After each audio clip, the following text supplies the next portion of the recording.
చేతుల రథం ప్రేక్షకులకు అభిమానులకు స్వాగతం సుస్వాగతం నమస్కారం. ఈరోజు బ్రేకింగ్ న్యూస్. ప్రభుత్వం వచ్చి 8 నెలలు అవుతుంది.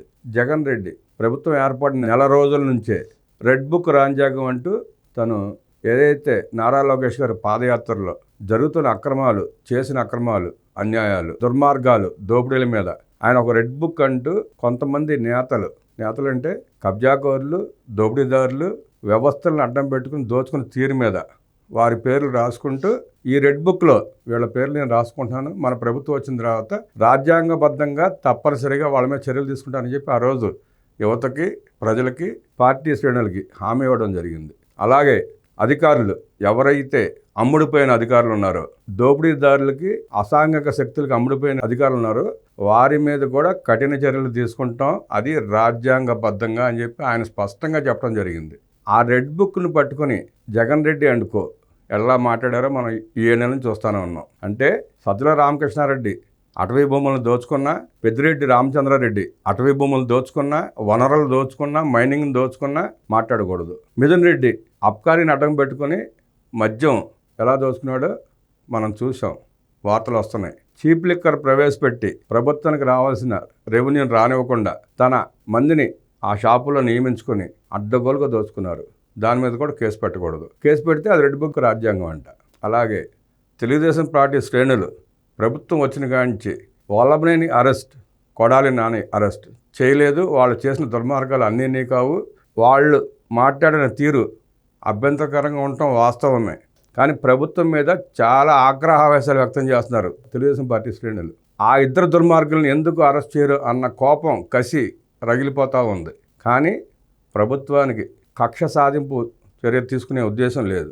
వ్యవస్థలు తన పని తను చేసుకుంటూ పోతాయని నమ్మకం కలిగిన వ్యక్తులు చంద్రబాబు నాయుడు గారు. వ్యవస్థల పట్ల అపారమైన నమ్మకం ఉంది ఆయనకి. కక్ష సాధింపే ధ్యేయంగా ఆయన అధికారంలోకి రాలేదు. అధికారంలోకి వచ్చినా ఏ వ్యవస్థకు ఆ వ్యవస్థ తన పనులు తను సక్రమంగా చేసుకెళ్తుందన్న ఉద్దేశంతో ఆయన మిన్నకుండిపోయారు, వాస్తవమే. అలాగే నారా లోకేష్ గారి ఏదైతే రెడ్ బుక్ అన్నారో అది డాక్టర్ బాబాసాహెబ్ అంబేద్కర్ గారు రాసిన రాజ్యాంగం ప్రకారమే, దాంట్లో పొందుపరిచిన సెక్షన్ల ప్రకారమే అధికారులు కానీ, పార్టీ నేతలు కానీ, నాటి ప్రభుత్వ నేతలు కానీ చేసిన అక్రమాలపైన మాత్రమే ఆయన చర్యలు తీసుకుంటామన్నారు. అది రాజ్యాంగబద్ధంగా మాత్రమే. ఇక విషయానికి వస్తే వల్లభనేని వంశీ ఎంత దుర్మార్గుడో, ఎంత నీచుడో రాష్ట్ర ప్రజలకు తెలుసు, తెలుగుదేశం పార్టీ శ్రేణులకు అంతకంటే బాగా తెలుసు. కన్న తల్లి లాంటి పార్టీని ఆ ఒడిలో పుట్టి పెరిగిన నువ్వు ఎంత నీచుడు కాకపోతే కన్న తల్లిని కొట్టినట్టే గన్నవరం తెలుగుదేశం పార్టీ కార్యాలయం మీద దాడి చేపించి అక్కడ ఉన్న సిబ్బందిని కొట్టి అక్కడ ఉన్న వస్తువులను తగలబెట్టించిన నీచుడు, దుర్మార్గుడు వల్లభనేని వంశీ. దీని పట్ల చాలా ఆగ్రహం ఉంది ప్రజలకు కానీ, తెలుగుదేశం పార్టీ శ్రేణులకు కానీ. అదే రకంగా ఎర్రమట్టి వందల వేల కోట్ల రూపాయలు దోపిడీ చేశాడు. గన్నవరం నియోజకవర్గంలో వల్లభనేని వంశీ చేయని అక్రమాలు లేవు.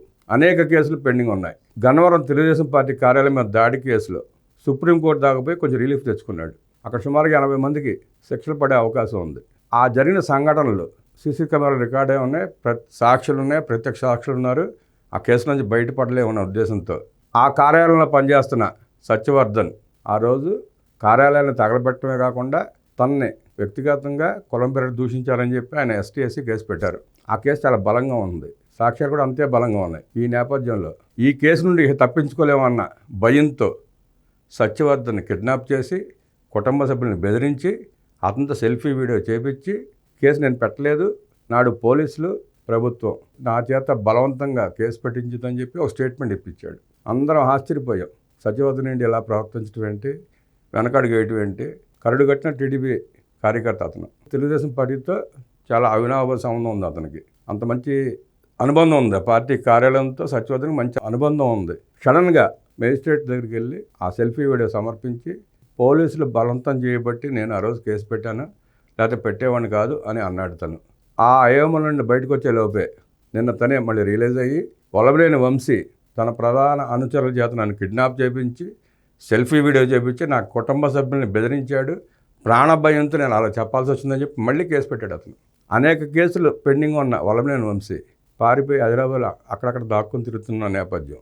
ఈ కేసు పెట్టడం వల్ల మళ్ళీ పోలీసులు అతన్ని వేటాడి గచ్చిబౌలిలో అరెస్ట్ చేసి ఈరోజు గన్నవరం తరలిస్తున్నారు, గన్నవరం పోలీస్ స్టేషన్కి. ఎంత దుర్మార్గుడు అంటే అన్నం పెట్టిన అమ్మని ఎవడన్నా కొడతాడండి? ఆడు దరిద్రుడైతే తప్ప కన్న తల్లి మీద చేయవడం చేసుకోడు. పార్టీ కూడా కన్నతల్లి లాంటిదే. ఆ తల్లి ఒడిలో పెరిగి ఇంతటి స్థాయికి వచ్చిన మనిషి వల్లభనేని వంశీ.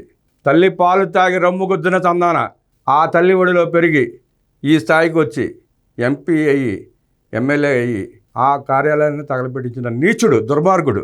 అలాంటి దుర్మార్గుడిని అరెస్ట్ చేయడంతో ఇవాళ తెలుగుదేశం పార్టీ శ్రేణులు, కార్యకర్తలు, గన్నవరం నియోజకవర్గం ప్రజలు ఆనందాన్ని, సంతోషాన్ని వ్యక్తం చేస్తున్నారు. ఇంకా అనేక కేసులు ఉన్నాయి. మట్టి, ఎర్రమట్టి అయితే దారుణంగా దోచుకున్నాడు. గట్లు కాలువ కూడా లేపేశాడు. పోలవరం గట్టు మొత్తం దవ్వుకున్నాడు. పోలవరం అంటే పోలవరం దాకా వెళ్ళకపోయినా పోలవరం నుంచి విజయవాడ వచ్చే గట్టు ఒకటి ఉంటుంది, అది మొత్తం లేపేశాడు. ఇంకా అనేక ఎస్టీ, ఎస్సీ కేసులు అతని మీద ఉన్నాయి. అన్ని దౌర్జన్యాలే. నోరు ఎత్తకూడదు, నోరెత్తే కేసులు, నోరెత్తే కొడతాం. ఇంకొక దుర్మార్గుడు ఉన్నాడు ఆ పక్కనే, పేటు రేగిపోతూ ఉంటాడు. గట్టిగా ఊపిరి పీల్చుకోలేడు, గట్టిగా 10 అడుగులు వేయలేడు, అయినా మాటల కోటలు దాటుతూ ఉంటాయి. ఇవాళ ఎక్కడ పారిపోయి ఎక్కడ దాక్కున్నాడో తెలియదు. ఆ నియోజకవర్గం మొహం చూసి 8 నెలల పైన అయింది. కౌంటింగ్ రోజు మధ్యాహ్నమే పారిపోయాడు అక్కడి నుంచి, గుడివాడ నుంచి. ప్రభుత్వాలు తాత్సారం చేసినా ప్రజలు ఊరుకోరు, కార్యకర్తలు అసలే ఊరుకోరు.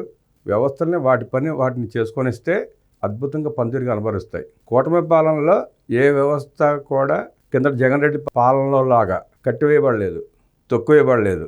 వాటి పని చేసుకునే అవకాశం బాబు గారు ఎప్పుడు ఇస్తారు, ఇప్పుడు ఇచ్చారు. జగన్ రెడ్డికి మళ్ళీ పోలీసు వ్యవస్థను జైల్లో పెట్టి కూర్చోాల. దుర్మార్గుడు వల్లభనేని వంశీ శిక్ష అనుభవించి తీరాల్సిందే. నువ్వు చేసిన అరాచకాలు, పాపాలు, దుర్మార్గాలు అన్నీ నీగావు. ఏ కేసులో నిన్ను ఉపేక్షించినా తల్లి లాంటి కార్యాలయాన్ని, అమ్మఒడి లాంటి తెలుగుదేశం పార్టీ కార్యాలయాన్ని దారుణంగా తగలబెట్టించావు, కొట్టించావు నీ మనుషుల చేత.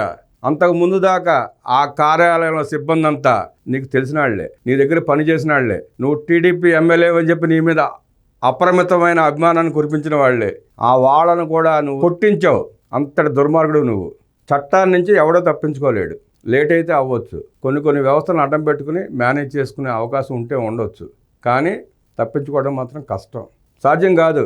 ఏదో గన్నవరం అంతా నీ జాగీరైనట్టు నీ ఇష్టానుసారంగా నీ ఇష్టం వచ్చినట్టు చేసావు. తెలుగుదేశం పార్టీ కార్యకర్తలను నువ్వు పెట్టినంత ఇబ్బంది ఏ నియోజకవర్గంలో పెట్టి ఉండరు. నీ దోపిడీ కోసం, జగన్ రెడ్డి మెప్పు కోసం నీ ఇష్టానుసారంగా వ్యవహరించావు.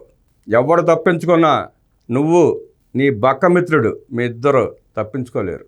ఇదిగో ఇదే ఇట్లాగే అక్రమాలని, అన్యాయాలు చేసిన వాళ్ళని అరెస్టులు చేస్తుంటే జగన్ రెడ్డి వాళ్ళ ఏడుస్తున్నాడు.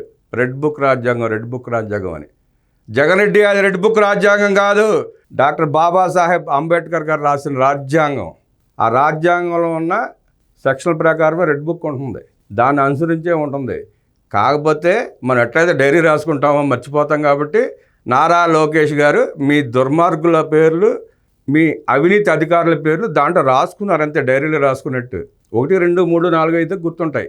కాళ్ళకేయుల్లాగా 100 మంది ఉంటే ఎట్లా గుర్తుంటాయి పేర్లన్నీ? అందుకని ఆయన గుర్తు కోసం రాసుకున్న డైరీనే రెడ్ బుక్. ఆ రెడ్ బుక్లో ఉన్న ఏ ఒక్కడో తప్పించుకోలేడు. 6 నెలలు పట్టచ్చు, సంవత్సరం పట్టచ్చు. ఇంకోసారి రెడ్ బుక్ అనబాగు, అది నీకు కూడా చుట్టుకుంటుంది, నీ పేరు కూడా ఉండే ఉంటుంది దాంట్లో. అది ఏ పేజీలో ఉందో, ఎన్నో నెంబరో తెలియదు, కానీ మామూలుగా వాస్తవానికి అయితే ఈ రెడ్ బుక్లో కూడా A1 ఉండాలి. లోకేష్ గారు నీది ఏ పేజీలో రాశారో తెలియదు. నీ దుర్మార్గాలు కోకలలు, నీతో పాటు నీ తొట్టి గ్యాంగ్ చేసిన దుర్మార్గాలు కూడా కోకలలే. ఒక్కొక్కడు బయటకు వస్తున్నారు. అందరికీ పనిష్మెంట్ ఉంటుంది. వ్యవస్థ ఎవరిని వదిలిపెట్టదు, కోర్టులు అసలు వదిలిపెట్టవు.